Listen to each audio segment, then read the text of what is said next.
नमस्कार, मैं हूं सुधीर चौधरी और डिकोड के इस वीकेंड एडिशन में आपका बहुत बहुत स्वागत है। शनिवार और रविवार को इस वीकेंड एडिशन में हम आपको इस हफ्ते की चुनिंदा खबरें और उनका विश्लेषण दिखाते हैं। ये वो खबरें होती हैं जिनका आपके जीवन पर सीधा प्रभाव पड़ता है या जिनसे आप कुछ नया सीख सकते हैं, यानी आपके ज्ञान में वृद्धि होती है। हमारा मकसद आपका समय बर्बाद करना नहीं है, बल्कि हम चाहते हैं कि आप अपना जितना भी समय दें उसका एक एक मिनट हमारे और आपके लिए कीमती होना चाहिए। इस हफ्ते रशिया और यूक्रेन के बीच चल रहे युद्ध से एक बहुत बड़ी खबर आई है, जिससे पता चलता है कि आने वाले समय में रशिया ड्रोन्स को अपना एक बहुत बड़ा हथियार बनाने वाला है। रशिया ने ड्रोन्स की अपनी एक फैक्ट्री की तस्वीरें जारी की हैं और इस फैक्ट्री को दुनिया भर में ड्रोन्स की सबसे बड़ी फैक्ट्री माना जाता है। और आज हम आपको ड्रोन्स की इसी फैक्ट्री में लेकर चलेंगे जहां हजारों नहीं बल्कि लाखों की संख्या में ड्रोन्स बनाए जा रहे हैं। यानी अब फ्रंट लाइन पर सैनिकों के जरिए कम और ड्रोन्स की मदद से ज्यादा हमले किए जा रहे हैं। और संभव है कि आने वाले समय में कोई भी युद्ध वही देश जीतेगा जिसके पास कम समय में ही हजारों लाखों ड्रोन्स बनाने वाली बड़ी बड़ी फैक्ट्रियां होंगी। और आज हम इसी ड्रोन वॉर को आपके लिए डिकोड करेंगे। भारतीय वायुसेना का 62 वर्ष पुराना योद्धा जिसने पाकिस्तान को धूल चटाई, दुश्मनों के छक्के छुड़ाए, वो अब कुछ दिनों में इतिहास बन जाएगा। और उस योद्धा का नाम है MiG-21।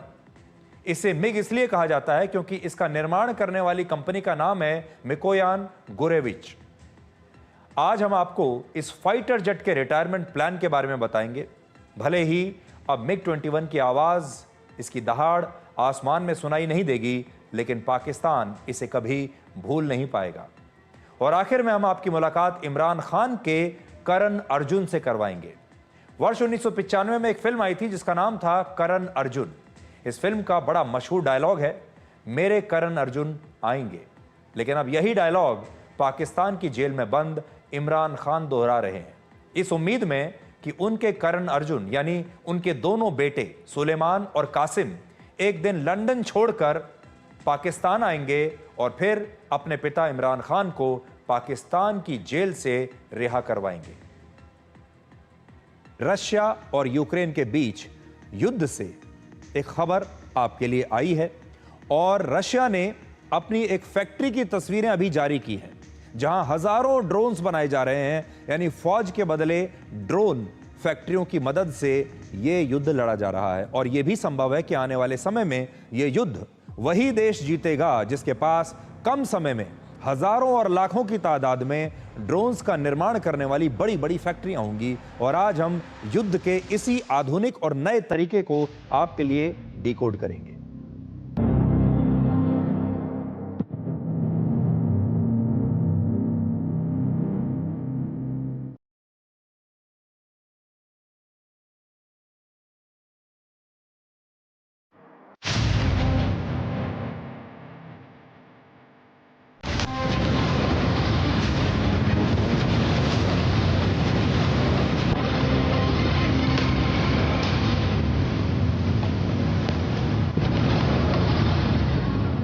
रशिया ने यूक्रेन के खिलाफ जून के मुकाबले जुलाई में 31% ज्यादा ड्रोन हमले किए हैं। पिछले 1.5 महीनों में रशिया ने यूक्रेन पर 9 बार 400 या उससे ज्यादा ड्रोन्स की मदद से हमले किए। 9 जुलाई को रशिया ने अपना अब तक का सबसे बड़ा हमला किया था, जिसमें यूक्रेन के खिलाफ एक रात में ही 728 ड्रोन्स लॉन्च किए गए। और ऐसा इसलिए हो रहा है क्योंकि रशिया अपनी ड्रोन बनाने की क्षमता तेजी से बढ़ा रहा है।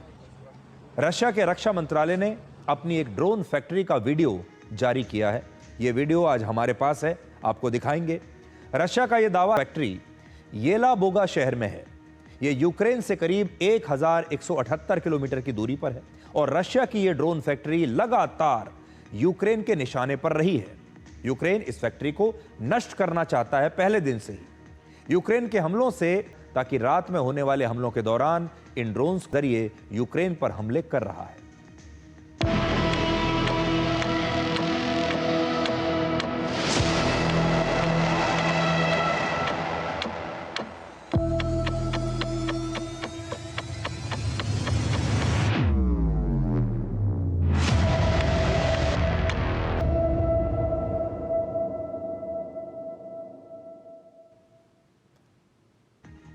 तो रशिया इन दिनों हर महीने लंबी दूरी तक हमला करने वाले 5000 ड्रोन्स बना रहा है और जनवरी से लेकर जून के महीने तक येलाबोगा की इसी फैक्ट्री में 18,000 से ज्यादा ड्रोन्स का निर्माण हो चुका है। इस प्रकार के ऐसे एक ड्रोन की कीमत करीब अपनी एक पेट्रियट मिसाइल का इस्तेमाल करता है। ये वही पेट्रियट मिसाइल है जो अमेरिका में बनती है। इस पेट्रियट मिसाइल की एक मिसाइल की कीमत होती है करीब 34 करोड़ रुपए। यानी रशिया के एक ड्रोन को मार गिराने के लिए यूक्रेन लगभग 113 गुना ज्यादा पैसा खर्च करता है। जो रशिया ड्रोन बना रहा है, जिसकी फैक्ट्री अभी हमने आपको दिखाई, उसकी कीमत है 30 से लेकर 42 लाख रुपए। लेकिन इसे गिराने के लिए यूक्रेन को 34 करोड़ रुपए की मिसाइल खर्च करनी पड़ती है। पश्चिमी देशों के मिलिट्री एक्सपर्ट कहते हैं कि यूक्रेन को बहुत कम कीमत में रशिया के इन ड्रोन्स को रोकने वाली कोई मिसाइल या कोई दूसरा हथियार बनाना होगा, जिसकी कीमत 1.25 लाख रुपए से लेकर 3.5 लाख रुपए तक हो। इससे ज्यादा ना रोक पाएगा। और रशिया की इसी ड्रोन फैक्ट्री से एक ऐसी तस्वीर आई है जो शायद आज अमेरिका को बिल्कुल अच्छी ना लगे। वहां रशिया के इंजीनियर्स एक made in America pickup truck की मदद से इन ड्रोन्स को हवा में लॉन्च कर रहे हैं। इस कंपनी का नाम है डॉज। ये एक बड़ी मशहूर कंपनी है, आपने इसका नाम भी सुना होगा। और डॉज की ये गाड़ियां हैं, ये छोटे मिनी ट्रक्स हैं, स्टेशन वैगन्स भी आप इन्हें कह।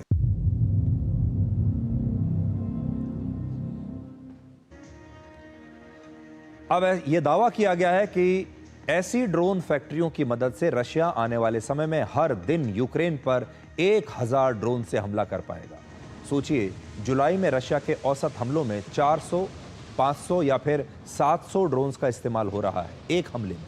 और जल्द ही रशिया के पास इससे करीब दुगनी ताकत से हमला करने की क्षमता आ जाएगी।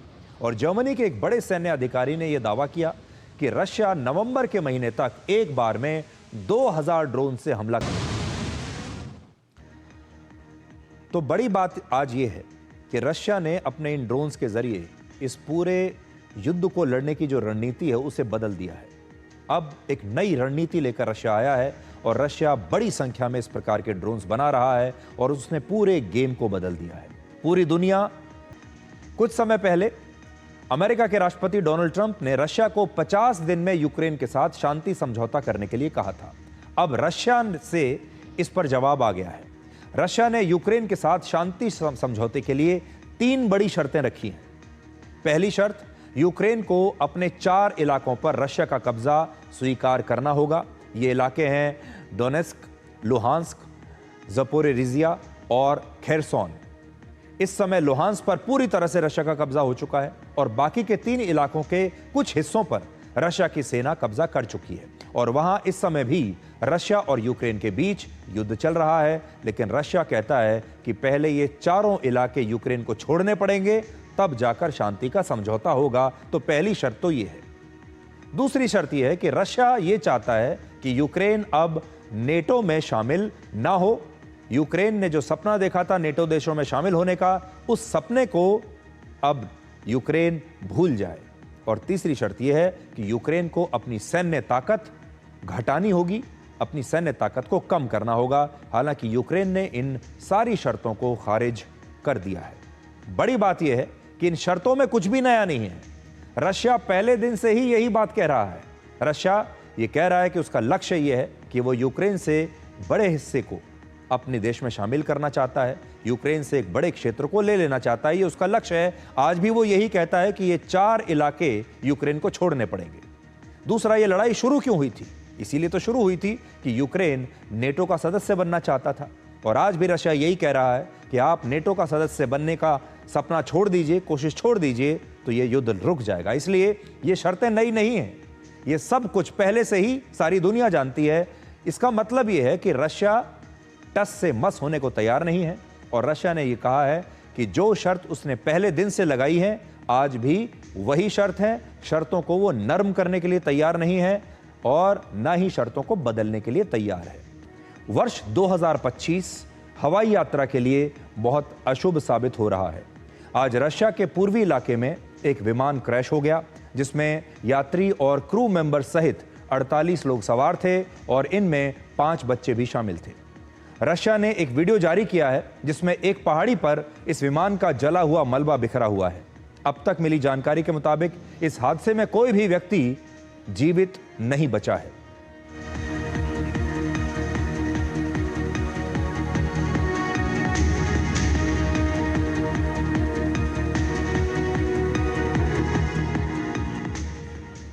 आपको अब मानचित्र पर दिखाते हैं कि यह विमान दुर्घटना रशिया के अमूर क्षेत्र में हुई, जो रशिया और चीन की सीमा के बहुत करीब है। आप देखिए मानचित्र पर, यह वो कौन सा इलाका है जहां पर यह दुर्घटना हुई है। रशिया और चीन के बीच की जो सीमा है उसके बहुत करीब यह इलाका है। रशिया के टिंडा एयरपोर्ट पर लैंड करते समय यह विमान रेडार से अचानक से गायब हो गया और उनका संपर्क उसके बाद एयर ट्रैफिक कंट्रोल से टूट गया। रशिया की मीडिया के मुताबिक जो विमान दुर्घटना का शिकार हुआ है उसमें वर्ष 2022 से अब तक 2 बार तकनीकी खराबियां आ चुकी थीं। रशिया की अंगारा एयरलाइंस के इस एंटोनोव AN-24 विमान को करीब 49 साल पहले वर्ष 1976 में सोवियत संघ में बनाया गया था और वहां आज भी सोवियत संघ के जमाने में बने हुए विमान हर दिन उड़ान भरते हैं। तो ये विमान बहुत पुराना था, 49 वर्ष के आसपास इस विमान की उम्र थी। सोवियत संघ के दौर में यह विमान बनाया गया था, इसका निर्माण हुआ था और एंटोनोव जो कंपनी है इसका यह विमान था और इसीलिए इसे AN-24 कहा जाता है। 2 इंजन वाले इस एंटोनोव AN-24 विमान को 1950 के दशक में सोवियत संघ में डिजाइन किया गया था और इस विमान के डिजाइन को बहुत मजबूत तो माना जाता है, लेकिन अब यह पुराना भी बहुत हो चुका है। अब जरा सोचिए, जो विमान 50 वर्ष पहले बने, जिनका निर्माण 50 साल पहले हुआ है, उनका इस्तेमाल आज के समय में करना कितना सुरक्षित होगा। और रशिया में आज भी एंटोनोव विमानों का इस्तेमाल किया जाता है और उसकी सबसे बड़ी वजह यह है कि रशिया और यूक्रेन के बीच जो युद्ध चल रहा है उसका सीधा असर रशिया के एविएशन सेक्टर पर पड़ा है। रशिया और यूक्रेन के बीच युद्ध शुरू होने के बाद पश्चिमी देशों ने विमान बनाने वाली कंपनी जो वहाँ की है बोइंग और एयरबस, ये दोनों ही जो कंपनियां हैं ये सबसे बड़ी कंपनियां हैं विमान बनाने वाली, उनके स्पेयर पार्ट्स बनाने वाली, और ये दोनों ही पश्चिमी देशों की कंपनियां हैं। और इन दोनों कंपनियों ने, बोइंग और एयरबस ने रशिया पर प्रतिबंध लगा दिए थे, जिसके बाद रशिया में विमानों के स्पेयर पार्ट्स की कमी हो गई क्योंकि इन दोनों कंपनियों ने स्पेयर पार्ट सप्लाई करने बंद कर दिए और वर्ष 2024 में रशिया को अपने 58 विमान खड़े कर देने पड़े क्योंकि उनके पास स्पेयर पार्ट्स नहीं थे। आज का हादसा वर्ष 2021 के बाद रशिया में हुआ सबसे बड़ा विमान हादसा है और इससे पहले जुलाई 2021 में रशिया में इसी एंटोनोव AN-26 विमान हादसे में 28 लोगों की मौत हो गई थी और पिछले 14 वर्षों में अंगारा एयरलाइंस के 3 विमान क्रैश हो चुके हैं। तो यहां पर 2 बातें हैं, एक तो अंगारा एयरलाइंस का जो सेफ्टी रिकॉर्ड है वो कैसा है, ये रशिया की एक लोकल एयरलाइंस है, और दूसरा ये जो विमान है AN-24, ये विमान किस टेक्नोलॉजी पर चलता है, कितना पुराना है, ये तो हम आपको बता चुके। और ये विमान कितने पुराने हैं, आउटडेटेड टेक्नोलॉजी के हैं, ये एक बड़ी वजह हो सकती है। लेकिन जिस एयरलाइन के बारे में हम आपको बता रहे हैं इसके भी 3 विमान क्रैश हुए हैं। आज से पहले जून 2019 और जुलाई 2011 में भी इसका एक विमान क्रैश हुआ था और दोनों प्लेन क्रैश होने की वजह थी उनका इंजन फेल हो जाना। तो ये 3 विमान क्रैश हुए हैं 2011 में, 2019 में, 2025 में, और तीनों ही अंगारा एयरलाइंस के थे। इस एयरलाइंस के बेड़े में इस समय 50 साल से भी ज्यादा पुराने एंटोनोव विमान है और इतने पुराने विमानों को फ्लाइंग ट्रैक्टर्स भी कहा जाता है। इस विमान को कहा जाता है कि ऐसा लगता है जैसे ये उड़ता हुआ कोई ट्रैक्टर है। तो रशिया में ये जो विमान दुर्घटना हुई है इसने एक बार फिर से दुनिया भर के हवाई यात्रियों को डरा दिया होगा। आज आप जानते हैं कि दुनिया में हवाई यात्रा करने वाले लोग कितने डरे हुए हैं। भारत में भी हवाई यात्रा करने वाले लोग आजकल बहुत डरे हुए हैं क्योंकि जब से एयर इंडिया का विमान दुर्घटनाग्रस्त हुआ है अहमदाबाद में, तब से लगातार दुनिया भर में अगर कहीं भी कोई विमान दुर्घटनाग्रस्त होता है या किसी मुसीबत में फंसता है या उसमें कोई टेक्निकल स्नैग आता है तो लोग अचानक से अपना दिल थाम कर बैठ जाते हैं और पूछते हैं कि आखिर हो क्या रहा है। भारत सरकार ने लोकसभा में यह जानकारी दी है कि अहमदाबाद में 12 जून को एयर इंडिया प्लेन क्रैश के बाद 16 जून को एयर इंडिया के 112 पायलट्स ने मेडिकल लीव की अर्जी दी थी, जिसमें 51 कमांडर्स और 61 फर्स्ट ऑफिसर्स थे। अब डीजीसीए हर एक पायलट और हवाई यातायात को कंट्रोल करने वाले एयर ट्रैफिक कंट्रोल ऑफिसर्स के मानसिक स्वास्थ्य की जांच भी करवाएगा और हर उड़ान से पहले इनके मानसिक स्वास्थ्य की जांच करने की सलाह सब एयरलाइंस को दी गई है। पिछले 1 महीने में एयर स्केयर यानी किसी फ्लाइट के दौरान खतरे की आशंका या विमान के क्रैश होने का डर, इस प्रकार की 7 बड़ी घटनाएं हुई हैं। औसतन दुनिया भर में हर रोज 1 लाख फ्लाइट्स उड़ान भरती हैं। इसका मतलब है कि 1 महीने में लगभग 30 लाख फ्लाइट्स में एयर स्केयर की 7 घटनाएं हुई हैं। तो आपने देखा होगा, जो मैं आपको लगातार बात बता रहा था, कि दुनिया भर में कभी भी किसी विमान में कोई एयर स्केयर जैसी घटना आती है तो सारी दुनिया के लोग डर जाते हैं, और जब से एयर इंडिया का विमान दुर्घटनाग्रस्त हुआ है तब से तो ये बहुत ज़्यादा हो रहा है। भारत में भी लोग लगातार जब भी कहीं से ऐसी कोई खबर आती है तो लोगों के मन में एक खौफ बैठ जाता है, एक डर बैठ जाता है। और 1 महीने में दुनिया भर में 7 ऐसी घटनाएं हुई हैं जहां पर कभी प्लेन में इंजन में आग लगी है, कभी कोई और टेक्निकल फॉल्ट आया है। लेकिन अब बहुत सारे लोग इससे डर जाते हैं। लेकिन आज हम आपको ये बताना चाहते हैं, ये आंकड़े देकर, कि हवाई यात्रा आज भी सबसे सुरक्षित है। तो 1 महीने में 30 दिन में आप सोचिए, अगर 30 लाख फ्लाइट गई हैं और 30 लाख फ्लाइट्स में अगर एक फ्लाइट में ऐसा एयर स्केयर हुआ है, 7 बार हुआ है, तो इसकी औसत जो आएगी वो आएगी 3 लाख फ्लाइट्स में से एक फ्लाइट में इस प्रकार की समस्या आई है।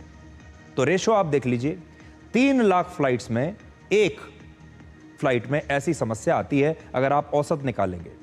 ये घटनाएं अगर उस हिसाब से देखेंगे तो बहुत कम है और बहुत मामूली है। और इसीलिए आज हम आप सबसे कहना चाहते हैं कि हवाई यात्रा इस समय भी यात्रा करने का सबसे सुरक्षित और भरोसेमंद तरीका है। जब किसी फ्लाइट में कोई गड़बड़ी होती है, कोई कमी पाई जाती है, तो वो बहुत बड़ी खबर बन जाती है। लेकिन उस फ्लाइट के साथ साथ हजारों लाखों दूसरी फ्लाइट्स भी दुनिया भर में ऐसी हैं जो सुरक्षित तरीके से लैंड कर चुकी हैं, जो अपने गंतव्य तक ठीक ठाक पहुंची हैं। आपको याद होगा, इससे पहले भारत के अहमदाबाद में 12 जून को हुए एयर इंडिया विमान हादसे के बाद से हवाई यात्रियों के दिमाग में एक तरह का खौफ बैठ गया है। और इस दौरान दुनिया भर से जब भी किसी विमान के इमरजेंसी लैंडिंग या उसमें तकनीकी खराबी की कोई खबर आती है तो दुनिया भर के हवाई यात्री एक दूसरे के साथ उसकी वीडियो शेयर करने लगते हैं। कहते हैं आजकल हवाई जहाज में हो क्या रहा है कुछ पता ही नहीं चलता। लोग डरने लगे हैं। 18 जुलाई को अमेरिका में टेक ऑफ के तुरंत बाद डेल्टा एयरलाइंस के एक विमान के इंजन में आग लग गई थी और ये बोइंग का एक 767 मॉडल का विमान था। बाद में इस विमान को तुरंत इमरजेंसी लैंडिंग करनी पड़ी, हालांकि इसमें कोई घायल नहीं हुआ। ऐसे ही 13 जुलाई को लंदन में एक एयरपोर्ट से टेक ऑफ के तुरंत बाद एक छोटा प्राइवेट विमान क्रैश हो गया था जिसमें 4 लोगों की मौत हो गई थी। और ऐसी घटनाओं की वजह से ही देश में भी हवाई यात्रा करने वालों के मन में एक चिंता और डर बैठ गया है, एक खौफ बैठ गया है। अभी हाल ही में एक नया सर्वे हुआ है, इसमें 76% लोगों ने कहा कि भारत की एयरलाइंस यात्रियों की सुरक्षा से कहीं ज्यादा पैसा अपने विज्ञापन पर खर्च करती है। 64% लोगों ने माना कि पिछले 3 वर्षों में उन्हें कम से कम एक बार टेक ऑफ, लैंडिंग या फिर उड़ान के समय विमान के क्रैश होने का डर महसूस हुआ।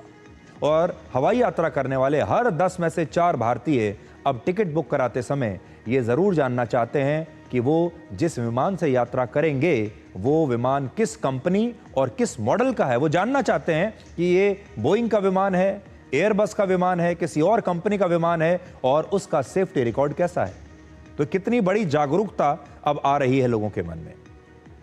हाल ही में डीजीसीए की एक जांच में कई एयरलाइंस और एयरपोर्ट ऑपरेटर्स की लापरवाही का भी पता चला था और विमानों में तकनीकी खराबी की बढ़ती घटनाओं और दुर्घटनाओं की वजह से यात्रियों में विमान कंपनियों के प्रति भरोसा अब थोड़ा सा घटने लगा है। पहली बार व्यापार को लेकर भारत और ब्रिटेन के बीच सबसे बड़ा समझौता हुआ है और अब भारत और ब्रिटेन के बीच मुक्त व्यापार का दौर शुरू हो जाएगा, यानी फ्री ट्रेड का युग शुरू हो जाएगा। और इस समझौते की वजह भारत और ब्रिटेन के बीच हर साल 3 लाख करोड़ रुपए का कारोबार बढ़ने की उम्मीद है। इसकी वजह से प्रधानमंत्री के दौरे में क्रिकेट की झलक बार बार देखने को मिली है और आप जानते हैं कि भारत की क्रिकेट टीम भी इस समय इंग्लैंड में खेल रही है। प्रधानमंत्री नरेंद्र मोदी और ब्रिटेन के प्रधानमंत्री ने इंग्लिश प्रीमियर लीग ट्रॉफी के सामने मुलाकात की।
तो आपने यहां देखा, क्रिकेट की बातें भी हो रही हैं, चाय पर चर्चा भी हो रही है और कैसे प्रधानमंत्री मोदी वहां के बच्चों के साथ मिले हैं और उनके साथ क्रिकेट के बैट पर उन्होंने ऑटोग्राफ दिया है।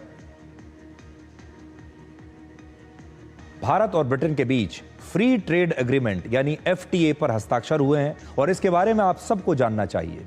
भारत की तरफ से भारत के वाणिज्य और उद्योग मंत्री पीयूष गोयल और ब्रिटेन के वाणिज्य और व्यापार मंत्री ने इस पर समझौते पर हस्ताक्षर किया और दोनों देशों के प्रधानमंत्रियों की उपस्थिति में यह समझौता हुआ, जिसके लिए भारत और ब्रिटेन के बीच पिछले 3 वर्षों से लगातार बातचीत चल रही थी और अब यह समझौता हुआ है। प्रधानमंत्री मोदी ने भारत और ब्रिटेन के बीच हुए आर्थिक करार को क्रिकेट की भाषा में बड़े दिलचस्प तरीके से समझाया है। यह समझौता मात्र आर्थिक साझेदारी नहीं, बल्कि साझा समृद्धि की योजना है। एक और भारतीय textile, footwear, gems and jewellery, sea food और इंजीनियरिंग गुड्स को यूके में बेहतर मार्केट एक्सेस मिलेगा। भारत के एग्रीकल्चर प्रोड्यूस और प्रोसेस फूड इंडस्ट्री के लिए यूके की मार्केट में नए अवसर बनेंगे। भारत के युवाओं, किसानों, मछुआरों और एमएसएमई सेक्टर के लिए यह समझौता विशेष रूप से लाभकारी सिद्ध होगा। वहीं दूसरी ओर भारत के लोगों और इंडस्ट्री के लिए यूके में बने प्रोडक्ट्स जैसे मेडिकल डिवाइसेस और एरोस्पेस पार्ट्स सुलभ और किफायती दरों पर उपलब्ध हो सकेंगे। फ्रेंड्स, जब भारत और यूके मिले और वह भी टेस्ट सीरीज के दौरान, तो क्रिकेट का उल्लेख तो करना ही पड़ता है। For both of us, cricket is not just a game but a passion and also a great metaphor for our partnership. There may be a swing and a miss at times, but we always play with a straight bat. We are committed to building high-scoring, solid partnership. आज संपन्न हुए समझौते और vision 2035 इसी spirit को आगे बढ़ाने वाले माइलस्टोन है। अब इस फ्री ट्रेड एग्रीमेंट को समझिए। इसका मतलब है कि दोनों देशों के बीच होने वाले व्यापार में टैक्स को या तो कम कर दिया गया है या फिर पूरी तरह से टैक्स को समाप्त कर दिया गया है, टैक्स को माफ कर दिया गया है, और इसीलिए इसका नाम है फ्री ट्रेड एग्रीमेंट। भारत और ब्रिटेन ने आपसी व्यापार को बढ़ावा देने के लिए यह समझौता किया है और ब्रिटेन से भारत आने वाले ज्यादातर सामान पर भारत में औसतन 15% का टैक्स लगता है, लेकिन नए समझौते के लागू होने के बाद 90% सामान पर यह टैक्स घटकर सिर्फ 3% रह जाएगा। यानी ब्रिटेन से आने वाला सामान अब आपके लिए सस्ता हो जाएगा। भारत से ब्रिटेन जाने वाले ज्यादातर सामान पर अभी वहां पर 4% से लेकर 16% तक टैक्स लगता है और एफटीए लागू होने के बाद ब्रिटेन जाने वाले 99% भारतीय सामान पर टैक्स घटा दिया गया है या फिर पूरी तरह से खत्म कर दिया गया है। यानी ब्रिटेन में जो लोग भारतीय सामान को खरीदेंगे उन्हें भी अब यह सामान पहले के मुकाबले सस्ते दामों पर मिलेगा। तो दोनों देशों का फायदा है। भारत और ब्रिटेन के बीच हुई इस डील से हमारे देश को यानी आपको कई बड़े फायदे होंगे। आपको क्या फायदा होने वाला है आप समझिए।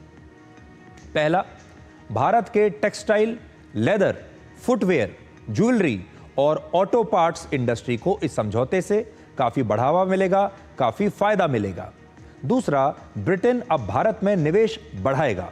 निवेश बढ़ने और ब्रिटेन में भारतीय उत्पादों की मांग बढ़ने से हमारे देश में रोजगार के नए अवसर पैदा होंगे। तीसरा, ब्रिटेन में बनी पूरी तरह से तैयार लग्जरी कार्स अब भारत में सस्ती हो जाएंगी, लेकिन वही कार जो ब्रिटेन में पूरी तरह से बनकर आ रही है। अब इन कारों के आयात पर, इनके इंपोर्ट पर सिर्फ 10% टैक्स लगेगा, जबकि पहले यह टैक्स 75% से लेकर 125% तक हुआ करता था। और इसी वजह से विदेशी कारें, खास तौर पर ये जो ब्रिटेन की में बनी हुई कारें हैं, ये हमारे देश में बहुत महंगी हुआ करती थी। लेकिन यहां पर एक कैच है, यह छूट सिर्फ उन्हीं कारों पर आपको मिलेगी जो पूरी तरह से ब्रिटेन में बनी है और जिन्हें भारत में नहीं बनाया जा रहा। चौथी बात यह है कि जैगुआर और लैंड रोवर जैसी गाड़ियों की कीमत में भी अब थोड़ी गिरावट आ सकती है, क्योंकि इनके स्पेयर पार्ट्स पर लगने वाला टैक्स कम कर दिया गया है। और पांचवी बात यह कि भारतीय कृषि क्षेत्र को भी इस समझौते से फायदा होगा। अगले 3 वर्षों में भारत से ब्रिटेन एक्सपोर्ट होने वाले कृषि निर्यात को लगभग उस पे 20% बढ़ने की उम्मीद है। ब्रिटेन में प्रधानमंत्री मोदी ने कट्टरपंथी विचारधारा की आलोचना की और आर्थिक अपराध करके लंदन में रहने वाले भगोड़े अपराधियों को भी एक कड़ा संदेश दिया है। हम इस बात पर भी सहमत हैं कि एक्सट्रीमिस्ट विचारधारा वाली शक्तियों को डेमोक्रेटिक फ्रीडम का दुरुपयोग नहीं करने दिया जा सकता। Those who misuse democratic freedoms to undermine democracy itself must be held account. Economic offenders के प्रत्यार्पण के विषय पर भी हमारी एजेंसी सहयोग और समन्वय से काम करती रहेगी। आपने भी देखा होगा, भारत से अपराध करके भागने वाले अपराधियों के लिए ब्रिटेन किसी स्वर्ग की तरह बन गया है। बड़े बड़े अपराधी जो हैं वो यहाँ अपराध करते हैं, पैसे का गबन करते हैं और ब्रिटेन में जाकर शानदार जीवन जीते हैं। भारत में अरबों रुपए का घोटाला करके ललित मोदी, विजय माल्या और नीरव मोदी जैसे लोग लंदन में शरण लिए हुए हैं। ब्रिटेन की जटिल कानूनी प्रक्रियाओं की वजह से पिछले कई वर्षों से इन सभी आरोपियों को भारत लाने की कोशिशें सफल नहीं हो पाई। नीरव मोदी भी इस समय ब्रिटेन की एक जेल में बंद हैं, जबकि विजय माल्या और ललित मोदी फिलहाल रिहा हैं और खुलेआम बाहर घूम रहे हैं। लेकिन उन्होंने भी अदालतों में इतनी सारी कानूनी पेचीदगियां बना दी हैं कि वो हर कोशिश कर रहे हैं कि उनका प्रत्यर्पण भारत ना हो जाए। वहीं ब्रिटेन में खालिस्तान समर्थक चरमपंथी भी बहुत सक्रिय हैं। जो लगातार भारत विरोधी साजिशें रचते रहते हैं, करते रहते हैं। प्रधानमंत्री मोदी ने यह साफ संदेश दिया कि लोकतंत्र में स्वतंत्रता का दुरुपयोग नहीं किया जा सकता। अब आपको भारत और ब्रिटेन के बारे में एक बड़ी दिलचस्प जानकारी बताते हैं। वर्ष 2014 से नरेंद्र मोदी भारत के प्रधानमंत्री हैं और इन 11 वर्षों में ब्रिटेन में कुल 6 प्रधानमंत्री बन चुके हैं। प्रधानमंत्री नरेंद्र मोदी ने ब्रिटेन के प्रधानमंत्री कियर स्टारमर से मुलाकात की और भारत में एक मजबूत और स्थिर सरकार जो होती है वो निवेशकों का भरोसा बढ़ाती है, जिससे आर्थिक विकास को रफ्तार मिलती है। आज ब्रिटेन में विकास दर 1% है, जबकि भारत की विकास दर 6% से भी ज्यादा है। दुनिया में आज भारत चौथी सबसे बड़ी अर्थव्यवस्था है और ब्रिटेन अर्थव्यवस्था के मामले में आज 6ठे नंबर पर है। आप सोचिए, एक समय में ब्रिटेन भारत पर राज करता था, लेकिन आज भारत की अर्थव्यवस्था ब्रिटेन को पीछे छोड़ चुकी है और भारत की अर्थव्यवस्था अब दुनिया की तीसरी सबसे बड़ी अर्थव्यवस्था बनने वाली है।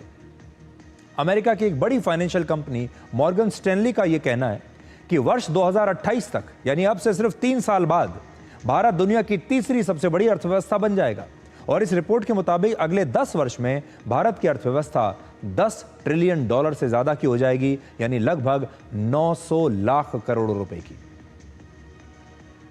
तो किसी देश में जब एक स्थायी सरकार रहती है, उस स्थायित्व का उस देश को बहुत फायदा होता है, लोगों को फायदा होता है, उस देश की अर्थव्यवस्था को फायदा होता है, व्यापार नीतियों को फायदा होता है। और आपने देखा होगा, जैसे हमने आपको बताया, कि इस दौर में, इन 11 वर्षों में, जो जिसे आप कह सकते हैं कि भारत में जो मोदी युग रहा है, इन 11 वर्षों में ब्रिटेन ने 6 प्रधानमंत्री देख लिए।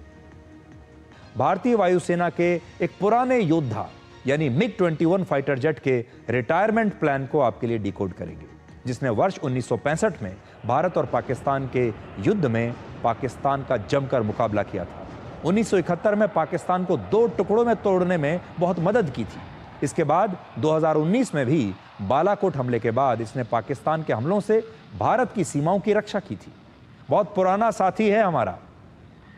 मिग-21 फाइटर जेट वर्ष 1963 में भारतीय वायुसेना में पहली बार शामिल हुआ था और उस समय यह भारत का पहला सुपरसोनिक जेट था, यानी इसमें ध्वनि की रफ्तार से भी तेज उड़ने की क्षमता थी। उस समय सोवियत संघ के साथ हुए एक समझौते के तहत यह विमान भारत को मिला था। हालांकि अब खुद रशिया भी इन फाइटर जेट्स का इस्तेमाल नहीं करता, क्योंकि ये बहुत पुराने हो चुके हैं। यहां तक कि वर्ष 1985 में ही रशिया ने खुद इन मिग-21 जेट्स का निर्माण करना बंद कर दिया था। और अब भारतीय वायुसेना लगभग 62 वर्षों की सेवा के बाद सितंबर 2025 में मिग-21 को रिटायर कर देगी। इस समय भारतीय वायुसेना के पास इस विमान की 2 स्क्वाड्रन मौजूद हैं। आमतौर पर वायुसेना की एक स्क्वाड्रन में 18 विमान होते हैं और 18 विमानों के 2 स्क्वाड्रन अभी भी हमारे पास हैं। भारत ने लगभग 850 मिग-21 फाइटर जेट्स खरीदे थे। इनमें से 650 मिग-21 को सोवियत संघ से लाइसेंस लेने के बाद हिंदुस्तान एरोनॉटिक्स लिमिटेड ने हमारे देश में ही बनाया। और उस समय भारत पूरी दुनिया में सोवियत संघ के बाद इन फाइटर जेट्स का दूसरा सबसे बड़ा ऑपरेटर था। बाद में इन्हें अपग्रेड किया गया और इस समय भारतीय वायुसेना उन्हीं अपग्रेडेड मिग-21 फाइटर जेट्स को अब रिटायर कर रही है। हालांकि पिछले कुछ सालों में इन विमानों को लगातार रिटायर किया जा रहा है फेजेस में, और अब आखिरी मिग-21 विमान रिटायर होने वाले हैं। इन विमानों ने वर्ष 1971 के युद्ध में पाकिस्तान के खिलाफ बहुत घातक हमले किए थे। 2019 में भी बालाकोट एयर स्ट्राइक के बाद पाकिस्तान के हमलों का जवाब इन्हीं मिग-21 फाइटर जेट्स की मदद से हमने दिया था। लेकिन अब इनकी जगह हमारे देश में ही बने फाइटर जेट्स लेने वाले हैं और इस स्वदेशी लड़ाकू विमान का नाम है तेजस मार्क 1 अल्फा। यानी भारत अब खुद के भरोसे अपनी वायुसेना की ताकत को बढ़ा रहा है। और ये जो हमारा दोस्त है, जिस पर हम बहुत भरोसा करते थे, हमारा सबसे लॉयल और भरोसेमंद दोस्त मिग-21 अब रिटायर होने वाला है।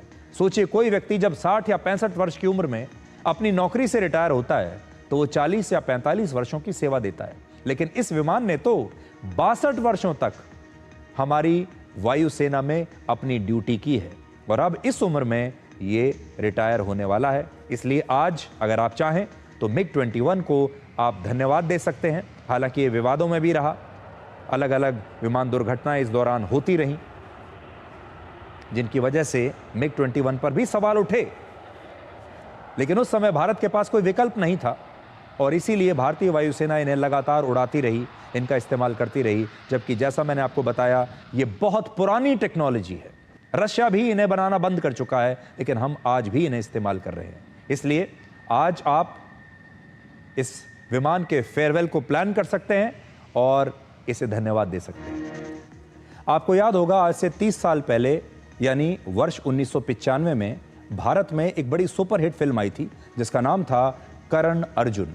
आपने भी इस फिल्म को जरूर देखा होगा। सुपरहिट फिल्म थी। इसमें सलमान खान और शाहरुख खान एक साथ थे और इस फिल्म में दिखाया गया था कि कैसे दो भाई करण और अर्जुन अपनी मां को बचाने के लिए पुनर्जन्म लेकर वापस आते हैं। इस फिल्म में उनकी मां का किरदार निभाने वाली मशहूर अभिनेत्री राखी बार बार एक ही डायलॉग दोहराती थी और वो कहती थी, मेरे करण अर्जुन जरूर आएंगे, मेरे करण अर्जुन आएंगे। ये डायलॉग आपने जरूर कहीं ना कहीं सुना होगा। अब पाकिस्तान की जेल में बंद इमरान खान भी आजकल अपने दोनों बेटे सुलेमान और कासिम को ऐसे ही पुकार रहे हैं। इमरान खान को उम्मीद है कि दोनों बेटे उनके आएंगे और उन्हें जेल से बचाएंगे, ऐसी उन्हें उम्मीद है। इमरान खान भ्रष्टाचार के एक आरोप में पिछले 2 साल से जेल में बंद हैं। वहां की सेना और सरकार दोनों उनके पीछे पड़ी हैं और इमरान खान के समर्थक लगातार सड़कों पर विरोध प्रदर्शन कर रहे हैं, उनकी रिहाई की मांग कर रहे हैं। लेकिन उनकी रिहाई अब तक हुई नहीं है। अब इमरान खान की रिहाई के लिए उनके 2 बेटे सुलेमान ईसा खान और कासिम खान की पाकिस्तान की राजनीति में उतरने की चर्चाएं बहुत तेजी से चल रही है। बड़ा सवाल यह है कि क्या कासिम और सुलेमान अपने पिता को पाकिस्तान आकर रिहा करवा पाएंगे और क्या अब पाकिस्तान की राजनीति में एक तीसरे राजनीतिक खानदान की सियासत की शुरुआत होने ही वाली है। इमरान खान ने 3 शादियां की हैं और उनके दोनों बेटे उनकी पहली पत्नी जमाइमा गोल्डस्मिथ से हैं। वर्ष 2004 में जमाइमा और इमरान खान का तलाक हो गया था और जमाइमा गोल्डस्मिथ ब्रिटेन की नागरिक हैं और वो ब्रिटेन में ही रहती हैं। इमरान खान के दोनों बेटों का ज्यादातर समय ब्रिटेन में ही बीता है, उनका बचपन वहीं पर बीता है और वो भी वहीं रहते हैं। इमरान खान के बड़े बेटे सुलेमान की उम्र 29 वर्ष है, जबकि छोटे बेटे कासिम की उम्र 26 साल है। दोनों की पढ़ाई लिखाई ब्रिटेन में हुई है और कासिम ने ब्रिटेन के वहां की ब्रिस्टल यूनिवर्सिटी से इस्लामी इतिहास की पढ़ाई की है, इस्लाम की हिस्ट्री की पढ़ाई की है। इमरान खान के दोनों बेटे अभी तक राजनीति से दूर थे, लेकिन सोशल मीडिया पर अपने पिता इमरान खान की रिहाई को लेकर वो अक्सर कुछ न कुछ लिखते रहते हैं, उनकी रिहाई को एक बड़ा मुद्दा बनाते रहते हैं। 2 महीने पहले कासिम और इमरान खान ने कासिम और उनके भाई ने अपने पिता की रिहाई को लेकर एक इंटरव्यू भी दिया था। कासिम खान ने फिर से सोशल मीडिया प्लेटफॉर्म एक्स पर अपने पिता इमरान खान के लिए एक पोस्ट लिखा और उन पर हो रही ज्यादतियों और अत्याचारों का जिक्र किया। ये देखिए, ये कासिम खान का पोस्ट है आज, जो उन्होंने लिखा है, our father gave everything to this country, sacrificing comfort, peace and safety to fight for Pakistan future. लेकिन वो लिख रहे हैं आगे कि आज इमरान खान की आवाज को दबा दिया गया है, उन्हें टॉर्चर किया जा रहा है, उन्हें जेल में बंद कर दिया गया है और उनके परिवार से पूरी तरह से दूर कर दिया गया है।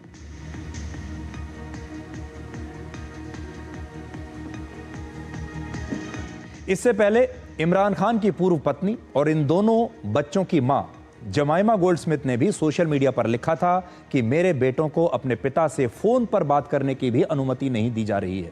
पाकिस्तान सरकार ने अब कहा है कि यदि वो उनसे मिलने वहां गए तो फिर इन दोनों को गिरफ्तार कर लिया जाएगा और सलाखों के पीछे डाल दिया जाएगा।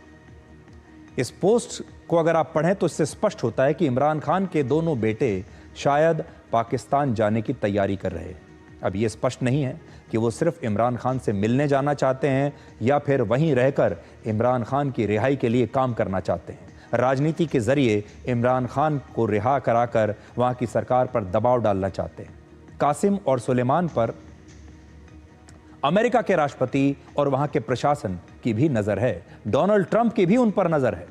डोनाल्ड ट्रंप के एक सहयोगी और विशेष दूत जिनका नाम है रिचर्ड ग्रेनेल, उन्होंने मंगलवार को अमेरिका के कैलिफोर्निया शहर में इमरान खान के दोनों बेटों से मुलाकात की और इस मुलाकात के बाद उन्होंने सोशल मीडिया पर लिखा कि सुलेमान और कासिम का हौसला मैंने बढ़ाया है और इमरान खान की गिरफ्तारी को उन्होंने एक राजनीतिक मुकदमा बताया। ये सब राजनीति से प्रेरित है। अमेरिका इन दोनों बच्चों को कह रहा है कि आप अपने आप को अकेला मत समझिए, हम आपके साथ हैं। सो अमेरिका भी पूरी दिलचस्पी ले रहा है कि देखिए पाकिस्तान में आगे चलकर क्या होता है। तो अमेरिका की नीति शुरू से यही रही है, वो इमरान खान को भी धीरे से समर्थन देता रहेगा और जो मौजूदा सरकार है उसके साथ भी दोस्ती करता रहेगा और वहाँ के जो मौजूदा सेना प्रमुख हैं डोनाल्ड ट्रंप, उन्हें अपने यहाँ बुलाकर लंच भी खिलाते रहेंगे। यही अमेरिका का असली चरित्र है। इमरान खान की पार्टी अगले महीने यानी अगस्त के महीने में एक बड़ी रैली की तैयारी कर रही है और इमरान खान की बहन अलीमा खान के मुताबिक इस रैली में इमरान खान के दोनों बेटे भी शामिल होंगे।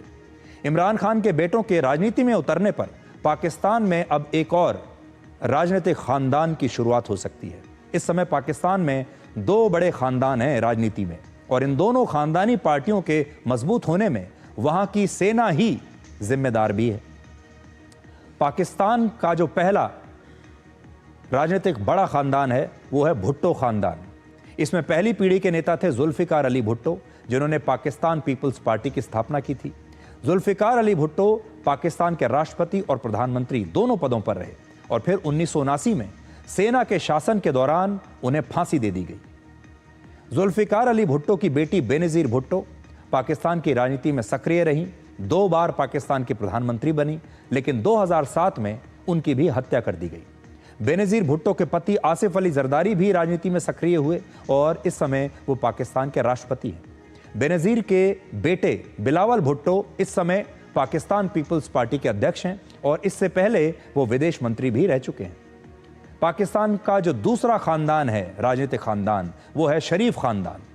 इस खानदान से शहबाज शरीफ इस समय पाकिस्तान के प्रधानमंत्री हैं। उनके बड़े भाई नवाज शरीफ पाकिस्तान के 3 बार प्रधानमंत्री रह चुके हैं। कारगिल युद्ध के बाद नवाज शरीफ का तत्कालीन सेना प्रमुख परवेज मुशर्रफ ने तख्ता पलट करके उन्हें देश से बाहर निकाल दिया था।